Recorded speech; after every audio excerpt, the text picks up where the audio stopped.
साथियों, मैं doctor Manoj Ahuja news channel में आपका हार्दिक अभिनंदन करता हूं। आहूजा न्यूज़ चैनल आज आपके लिए विशेष खबरें लेकर के उपस्थित हुआ है। मैं आपको बता दूं, हमारे आहूजा न्यूज़ चैनल पे हमारे 3 विशेष उद्देश्य हैं। जिसका पहला उद्देश्य हमारा आपको लीगल अपडेट की जानकारी देना, दूसरा उद्देश्य हमारा मसूदा विधानसभा से जुड़े हुए महत्वपूर्ण खबरों की जानकारी देना और तीसरा हमारा उद्देश्य हमारे मित्र शुभचिंतक और उनके परिवार से जुड़े हुए अपडेट्स की जानकारी देना।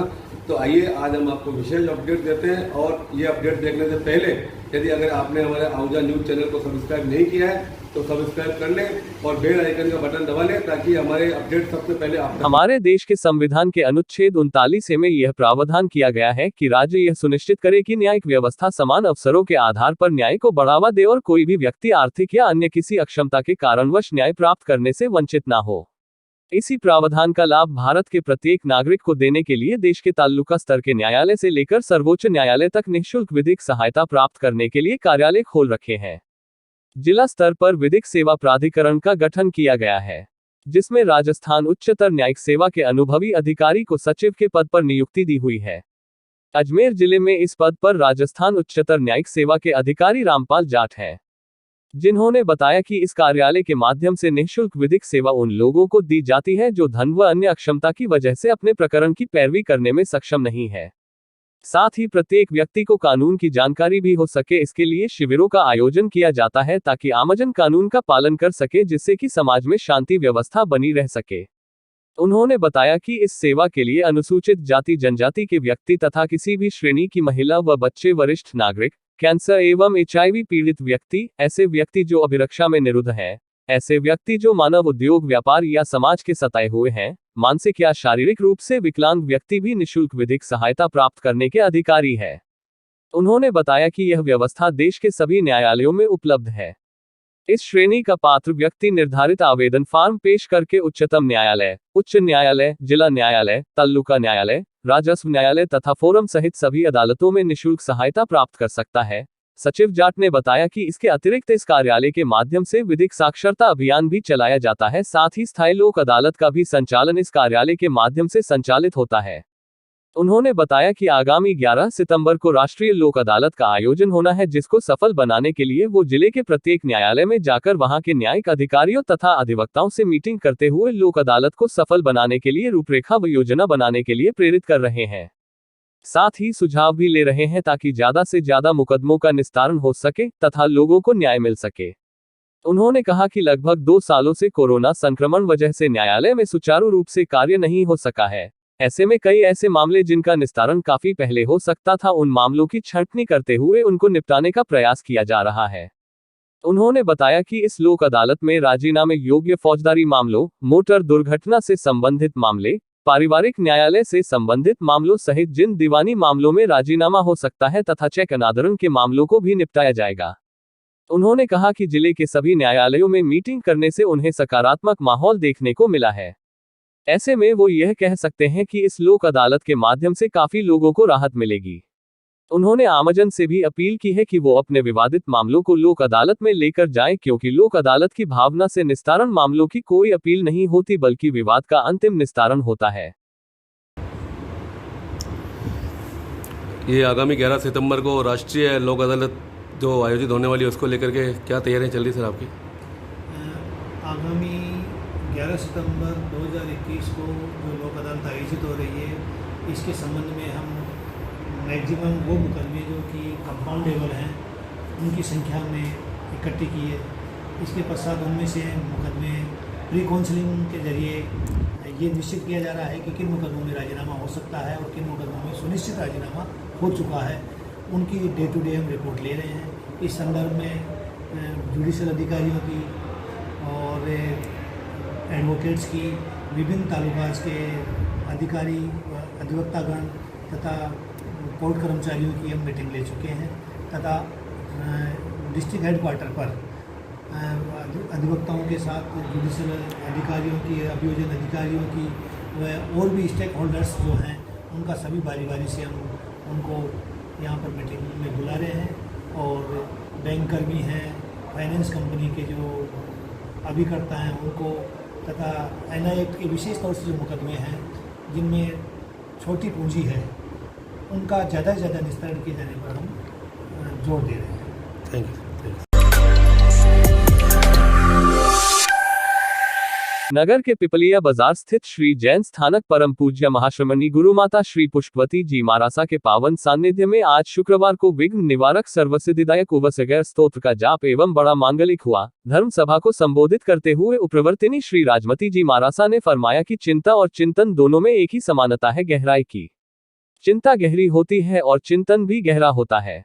जो व्यक्ति निरंतर चिंता में मग्न रहता है, धीरे धीरे उसका आत्मबल क्षीण हो जाता है, उसे हर संबल निर्बल महसूस होता है, उसकी प्रज्ञा कुंठित हो जाती है तथा बुद्धि में जड़ता छा जाती है। परंतु चिंतन से अंतःशक्तियां जागृत होती है, प्रज्ञा के पट अनावृत हो जाते हैं। चिंता दुर्भाग्य जैसी है जिसमें प्राप्त हुआ ज्ञान, बुद्धि, आनंद, क्षमताएं सब धीरे धीरे क्षीण हो जाती है, जबकि चिंतन सद्भाग्य को जगाया करता है। चिंता से भूत, भविष्य और वर्तमान दुखमय होता है, इसलिए उसे चिता की उपमा से उपमित किया जाता है। चिंता को त्यागने के लिए अपने नजरिए को बदल ले तो समस्त चिंताओं का निष्कासन हो सकता है। डॉक्टर साध्वी राज रश्मि जी ने कहा, जो व्यक्ति दूरदृष्टा होता है वो दुष्कर्मों से बचने का प्रयास करता है। दूरदर्शिता से दुष्परिणामों पर चिंतन करना महानता का द्योतक होता है। डॉक्टर साध्वी राजरिधि जी ने कहा, मानव का मन तेल से चिकने हुए आंगन जैसा है। तेल में मैल को ग्रहण करने की क्षमता है, उसी प्रकार मन भी मलिनताओं को शीघ्र ही पकड़ता है। मन में बुराइयों को पकड़ने की क्षमता तीव्र है और अच्छाइयों को सोखने की कम है। साध्वी राजकीर्ति जी ने कहा, दान की महिमा महान है, तीनों लोक में दानी के गुणगान हुआ करते हैं। संघ मंत्री पदमचंद बम्ब ने जानकारी देते हुए बताया कि पूज्य महासती जी महारासा के मुखारविंद से आज श्रीमती मधु जी मकाना के 11 उपवास के प्रत्याख्यान करवाए गए। उसी के साथ तपस्वियों में 13, 8, 6, 5, 4, 3, 2, 1 उपवास के साथ ही आयम्बिल, एकाशन, निवि, बयासना आदि के प्रत्याख्यान हुए। प्रार्थना, जाप, प्रवचन की प्रभावना के लाभार्थी परम गुरु भक्त परिवार रहें।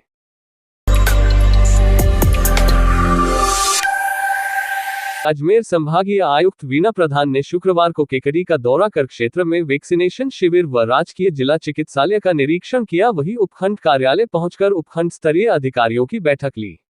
यहां राजकीय जिला चिकित्सालय पहुंची संभागीय आयुक्त वीणा प्रधान ने चिकित्सालय में व्याप्त समस्याओं को अतिशीघ्र निस्तारण करने सहित विभिन्न योजनाओं के अंतर्गत कराए जा रहे विकास कार्यों का अवलोकन किया तथा चिकित्सा अधिकारियों को आवश्यक दिशा निर्देश दिए। तत्पश्चात संभागीय आयुक्त प्रधान यहां 3 बत्ती चौराहे के पास स्थित राजकीय उच्च माध्यमिक विद्यालय में संचालित वैक्सीनेशन शिविर का जायजा लिया तथा क्षेत्र में प्रतिदिन लगाई जा रही वैक्सीन सहित वैक्सीन की आपूर्ति को लेकर चिकित्सा अधिकारियों से चर्चा की तथा वैक्सीनेशन को गति प्रदान करने व तीसरी लहर को लेकर की जा रही तैयारियों का निरीक्षण करते हुए संबंधित अधिकारियों को आवश्यक दिशा निर्देश दिए। जिसके बाद संभागीय आयुक्त उपखंड कार्यालय पहुंची तथा उपखंड स्तर के अधिकारियों की बैठक ली। बैठक में संभागीय आयुक्त वीणा प्रधान ने क्षेत्र में कराए जा रहे विकास कार्यों का विभागवार अवलोकन किया तथा क्षेत्र में प्रस्तावित योजनाओं को अतिशीघ्र पूरा करने के लिए दिशा निर्देश दिए। वहीं इस मौके पर उन्होंने क्षेत्र में कानून व्यवस्था को लेकर पर भी पुलिस अधिकारियों से चर्चा की। इस मौके पर उपखंड अधिकारी विकास कुमार पंचोली, अतिरिक्त पुलिस अधीक्षक घनश्याम शर्मा, पुलिस उपाधीक्षक हीव सिंह, तहसीलदार राहुल पारिक, नायब तहसीलदार कार्तिकेय लाटा, प्रमुख चिकित्सा अधिकारी नैमीचंद जैन, थानाधिकारी सुधीर कुमार उपाध्याय सहित उपखंड स्तरीय अधिकारी मौजूद थे।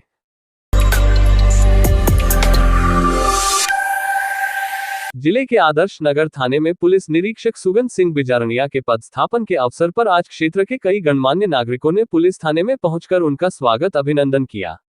इस अवसर पर संयुक्त अधिवक्ता महासंघ के अजमेर संभाग अध्यक्ष एडवोकेट डॉक्टर मनोज आहूजा भी अपने मित्र अमित श्रीवास्तव के साथ पहुंचकर बिजारनिया को बधाई व शुभकामनाएं देते हुए उनका माल्यार्पण व साफा पहनाकर अभिनंदन किया।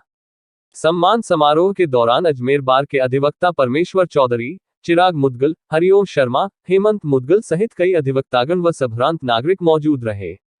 इस अवसर पर अजमेर बार के अधिवक्ता परमेश्वर चौधरी ने बिजारनिया के व्यवहार व कार्यकुशलता की प्रशंसा करते हुए कहा कि वो अपने कार्य में पारदर्शिता व निष्पक्षता रखते हैं, इसलिए वो सबके अजीज हैं। एडवोकेट डॉक्टर मनोज आहूजा ने बताया कि बिजारनिया अजमेर जिले के कई थानों के साथ साथ यातायात शाखा अजमेर में ट्रैफिक इंस्पेक्टर के रूप में सेवाएं देते हुए आमजन के दिलों में जगह बना चुके हैं। उनके व्यवहार व कार्यकुशलता की वजह से उन्हें अजमेर जिले के आदर्श थाने के रूप में आदर्श नगर थाने में पदस्थापित किया गया है। उन्होंने बताया कि वो जहां भी नौकरी करते हैं वहां की आम जनता उनसे खुश रहती है, क्योंकि वो सबके साथ अच्छा व्यवहार करते हैं तथा अपराधियों को किसी कीमत में नहीं बख्शते हैं। उनके पदस्थापना से क्षेत्रवासियों को राहत मिलना सुनिश्चित है। इस अवसर पर बिजारनिया ने कहा कि अवैध धंधों पर लगाम लगाई जाएगी तथा आमजन की सुरक्षा को प्राथमिकता दी जाएगी। आमजन की समस्या का शीघ्र निस्तारण करने का प्रयास किया जाएगा।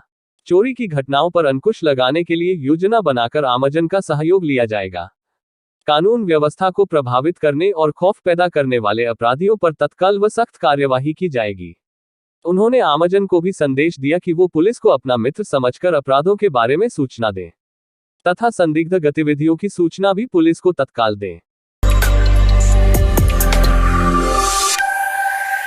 कस्बे के शिव मंदिर खारी कुई पर चल रही भव्य रामकथा एवं सर्व बाधा निवारण यज्ञ महोत्सव के चौथे सत्र में आज रामकथा का भव्य आयोजन किया गया।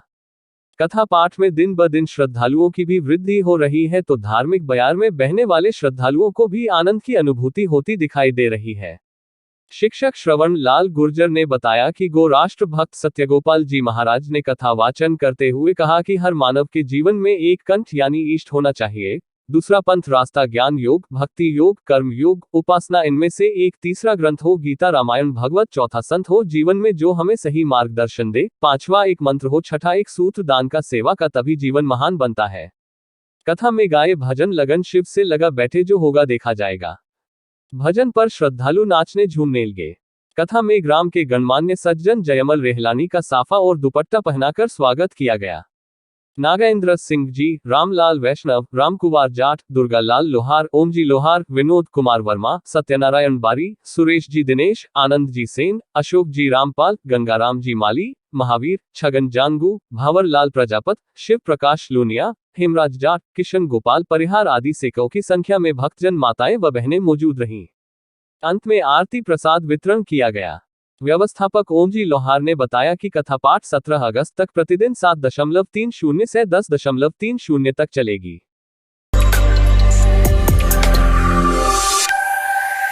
अजमेर जिलाधीश कार्यालय में अपर जिलाधीश शहर के पद पर राजस्थान प्रशासनिक सेवा के वरिष्ठ अधिकारी राजेंद्र प्रसाद अग्रवाल द्वारा कार्यभार ग्रहण करने पर आज अंतर्राष्ट्रीय मानवाधिकार एवं अपराध रोधी संगठन के प्रदेश अध्यक्ष एडवोकेट डॉक्टर मनोज आहूजा तथा प्रदेश सचिव व श्री विनायक इवेंट्स के मैनेजिंग डायरेक्टर अनिल भाटी ने उनके कार्यालय में पहुंचकर उन्हें बधाई व शुभकामनाएं देते हुए माला पहनाकर अभिनंदन किया। इस अवसर पर अग्रवाल ने आहूजा व भाटी से चर्चा करते हुए शहर की व्यवस्थाओं के संबंध में जानकारी ली। उन्होंने कहा कि जिलाधीश महोदय प्रकाश राजपुरोहित के नेतृत्व में वो शहरवासियों को सुशासन देने का प्रयास करेंगे। अंतर्राष्ट्रीय स्तर पर विख्यात राम रहीम की नगरी अजमेर में सांप्रदायिक सौहार्द में वृद्धि हो, कानून व्यवस्था बनी रहे तथा आमजन को कोई परेशानी नहीं हो, यही उनका उद्देश्य है।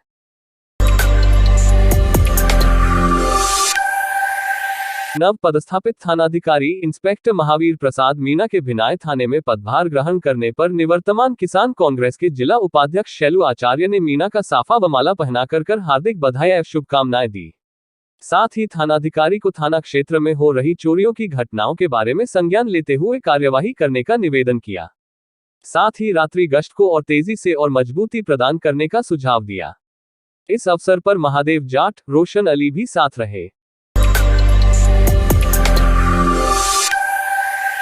बांदनवाड़ा गोवलिया गांव के विश्रामबाड़ी स्थित योगमाया माता मंदिर में चल रहे पुनर्निर्माण के कार्य में हाईवे कंस्ट्रक्शन कंपनी द्वारा कोताही बरतने की शिकायत मंदिर महंत सत्यनारायण दास महाराज ने लगाई थी तथा मामले को आहूजा न्यूज ने प्रमुखता से उठाया था और खबर असर आज आखिरकार हो गया तथा जिस पर आज मौके पर एसडीएम संजू मीणा मय प्रशासन के पहुंची और हाईवे प्रतिनिधि जयपाल सिंह व मंदिर महंत सत्यनारायण दास महाराज व अन्य ग्रामीणों के समक्ष मामले को सुना, जिस पर हाईवे कंपनी को सही से निर्माण कार्य करने के निर्देश दिए व मंदिर महंत की भी शिकायतों का तुरंत निस्तारण किया। गौरतलब है कि राष्ट्रीय राजमार्ग 79 को 4 लाइन से 6 लाइन में बढ़ाने के दौरान योगमाया मंदिर हाईवे की जद में आ रहा था, जिस पर हाईवे कंपनी ने मंदिर महंत व ग्रामीणों के समक्ष नया मंदिर बनाने या मुआवजा राशि देने का प्रस्ताव रखा था, जिस पर मंदिर महंत ने मंदिर के पुनर्निर्माण पर सहमति जताई थी। लेकिन पिछले सप्ताह मंदिर में निर्माण में पुराने मलबे से निकली पत्तियां व पत्थर ही लगाने व पुराना गेट लगाने पर महंत ने अनशन की चेतावनी दी, जिस पर प्रशासन भी हरकत में आया और आज प्रशासन की मौजूदगी में हाईवे प्रतिनिधि ने नई सामग्री लगाने व कार्य को उत्तम गुणवत्ता से कार्य करने पर सहमति जताई। इस दौरान सरपंच प्रतिनिधि जीवराज जाट, यारसीलाल रावत, लालचंद मेघवंशी, रामदयाल जांगिड़, विजय सिंह, पूर्व उप सरपंच धर्म सिंह, कालू रावत, नारायण रावत, राजू रावत, भागचंद रावत, बाबू मेघवंशी, योगेंद्र मेघवंशी, चेतन, गोपाल रावत, रामदेव रावत, भूम सिंह गोवलिया, सांवर सिंह रावत, हेमराज रावत, भागचंद रावत, शैतान रावत, लक्ष्मण सिंह आदि मौजूद रहे। हाईवे निर्माण कंपनी IRB प्रतिनिधि कराजपाल सिंह कहा कि मैं नया गेट लगाने के लिए तैयार हूं, व जो पुरानी पट्टियां व पत्थर काम में लिया है उसके एवज में मंदिर के अन्य भवन में नई सामग्री का प्रयोग कर लिया जाएगा जिसका कोई भुगतान नहीं जोड़ा जाएगा।